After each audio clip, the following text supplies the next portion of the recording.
Charles Dickens, the celebrated author of works such as A Christmas Carol and Great Expectations, grew up in England and at different times of his life lived in the county of Kent. In the city of Rochester and seaside resort of Broadstairs, he's celebrated to an even greater degree. People come from all over the world to visit Rochester for the Dickens festivals. He was born in 1812, which was just at the time when we were coming to the end of the Napoleonic Wars in 1815, the Battle of Waterloo. And so Dickens grew up in an England which was absolutely bursting with energy, and at the beginning of terrible poverty. New factories and new factory towns and sweated labour and so on. And to amuse himself, really, he started writing little sketches about people that he observed. And one evening he posted one of these sketches to the door of a magazine, and it appeared in the next issue. He didn't get paid for it, but it appeared, and that was the beginning. It is the characters in Dickens, hundreds and hundreds and hundreds of them, who are absolutely immortal. I think the whole essence of Dickens is humour. That's what I love about Dickens, the laughter and the humour. Broadstairs has had a Dickens Society, a Broadstairs Fellowship, since the last war, and it's made up of local people who go to considerable trouble to ensure that their costume is authentic and that they keep alive the memory of Dickens, after all, one of our greatest writers.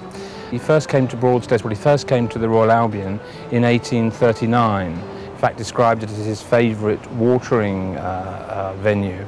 And he wrote several books here, and at the Royal Albion wrote part of Nicholas Nickleby and David Copperfield. The house belonged to Mary Pearson Strong. Dickens knew her and used to visit her. She was an elderly lady. In fact, she was in her 70s when he knew her.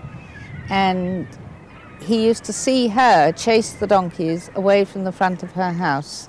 And consequently, when it came to the writing of David Copperfield, this incident was put in. And so Dickens' house is really Betsy Trotwood's cottage. Certainly donkeys she couldn't bear. She'd come out and sort of bang the donkey boys' heads together and wallop the donkeys.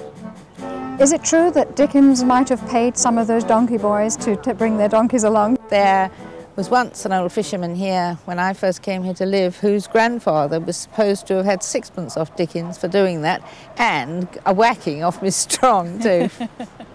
He was writing Oliver Twist in the Albion, he was writing Nicholas Nickleby, Barnaby Rudge, further down the seafront, American Notes.